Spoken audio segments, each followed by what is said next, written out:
This is Grandmaster Daniel Naroditsky. We are watching two titans of the game, Magnus Carlsen and Hikaru Nakamura, facing off at the 2014 World Blitz Championship, and Magnus essaying the Scotch defense, the Scotch opening, which is not necessarily the most common at the highest level, eschewing the Rui Lopez and the Italian in favor of a slightly more rare line, and Hikaru responding with a bishop c5 variation, which is one of the most reputable, along with knight f6, and both sides developing their pieces. Magnus developing the bishop out to g5, pinning the knight on f6, and Hikaru looks up in a little bit of consternation, trying to remember his analysis as he fiddles with the pawn, and Hikaru taking the first significant think of the game as he tries to decide how to deal with that bishop on g5, and he decides not to deal with it for the time being as he continues to develop, and he castles kingside. And the big question for Magnus is, which way is he going to castle? He can move his queen up to d2, and he can castle queenside, or he can develop his light squared bishop and castle kingside. And he does develop his queen. He puts it on f3, pressuring Hikaru's knight on e5, and knight d4 is Nakamura's aggressive response, staking a claim in the center and offering a trade of knights. In the event of that trade, Hikaru lands a very powerful bishop on d4, which is going to be threatening in some cases to take the knight on c3. And if the queen recaptures on c3, there are tactics with knight f6 takes e4. Even though the queen on d8 is hanging, the queen on c3 potentially will also hang. So Magnus has that problem to deal with as now he falls behind by 30 seconds. Hikaru has played very confidently in the opening, and Magnus now taking a piece of his own to fidget with as he gives the position a sizable think, and there's the answer. He castles queenside, and once again, Hikaru looks off to the side. Maybe he's still in his analysis. Will he take the knight on c3? That's the big question, and if he does, how is Magnus Carlsen going to recapture, with the queen or with the pawn? If he has to recapture with the pawn, then his entire queenside is going to be significantly damaged, and Hikaru will have attacking chances. And Hikaru very enticed by that possibility. Magnus not even thinking about taking back with a queen because of knight takes e4. And he takes back with a pawn. And now the big threat is e4, e5, winning the knight on f6. Hikaru must deal with that immediately. And he does. He moves the rook out to e8. And Magnus completing his development by bringing his light squared bishop out to c4. Now notice that the pawn on e4 is untouchable. It cannot be captured with the rook because of queen takes e4.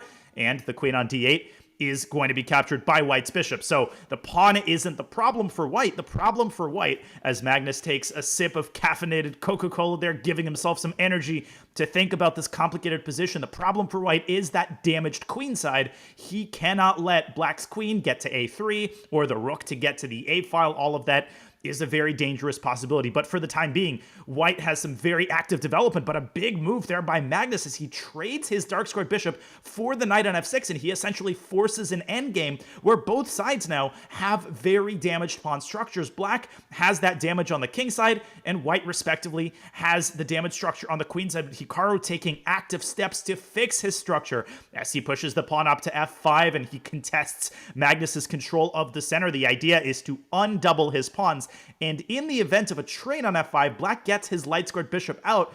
And in that situation, I think black is the one who can argue that he's slightly better. So Magnus has to tread very carefully here as he falls now to a minute 20 on the clock. He's a full 40 seconds down.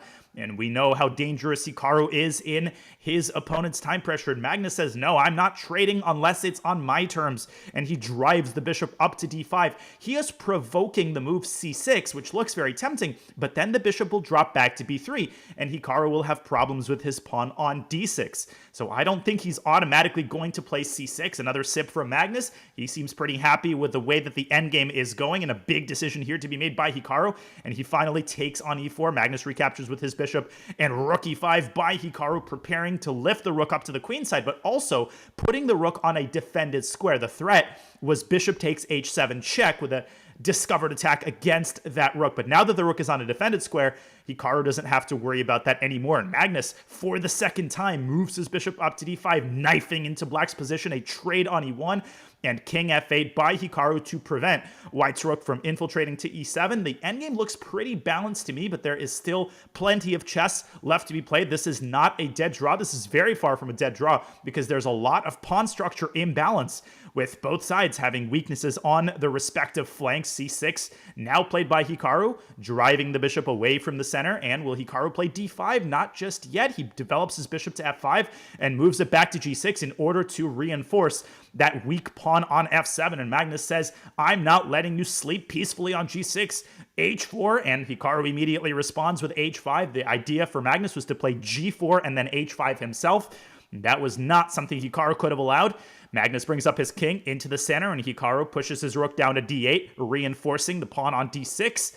Bishop c4 by Magnus. Is he preparing to offer a bishop trade? Yes, he is. And now Hikaru is the one who says, I'm fine to trade, but if you want to take on g6, you're going to have to help my pawn structure improve. Bishop takes g6, f takes g6, and black's kingside pawn structure is fully rectified.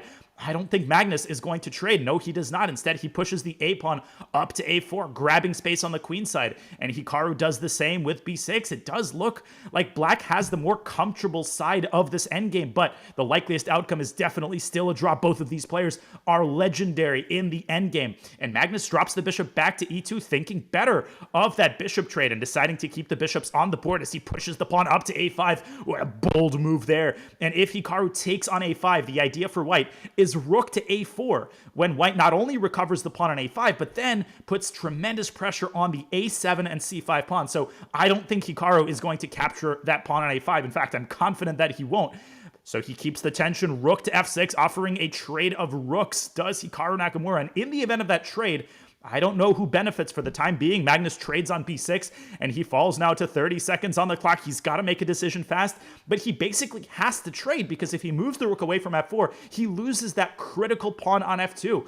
So he plays bishop f3, and he agrees to a trade of rooks, but once again, for the third time, he does it on his own terms, and he puts pressure on that d5 pawn. And if he can force Hikaru to push that pawn up to d4, and that d4 pawn is going to be a pretty massive liability for black. So a big decision here to be made for Hikaru. He can play rook d6 and keeps the rooks on the board, and he does just that. I think he's influenced by the fact that Magnus, now with 15 seconds on the clock and the more pieces on the board, the more complicated the position. Magnus making a waiting move, dropping the bishop back to g2 and keeping his eyes on the d5 pawn. And Hikaru does have a hard time bringing the king in toward the center. That rook on f4 is an absolute beast. It's keeping black's entire king side at bay, and Hikaru hesitating a couple of times there. Rook to d8, bishop f3, the sides repeating moves. Magnus is obviously fine with the draw. Is Hikaru fine with the draw as well? No, Magnus is not fine with the draw. What a bold decision by the world champion. He brings the rook up to a4, but immediately puts it back on f4, thinking better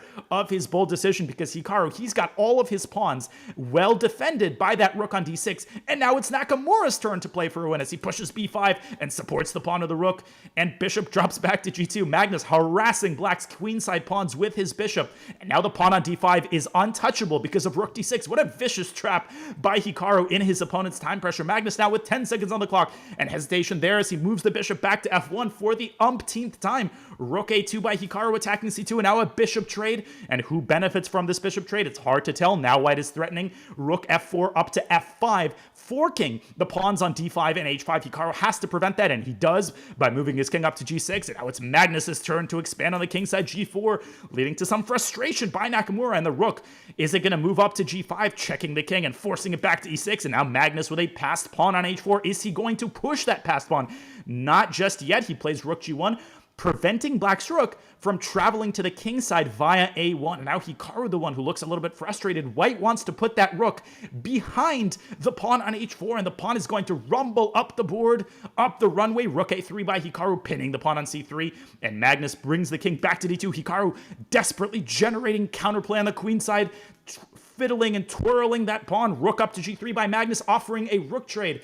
Who benefits in the event of that rook trade? I think it was white. Now the rook gets behind the pawn, but Hikaru is in time to stop the pawn with his king. He is just in time, tempo for tempo, and now the pawn on h6 is immobilized.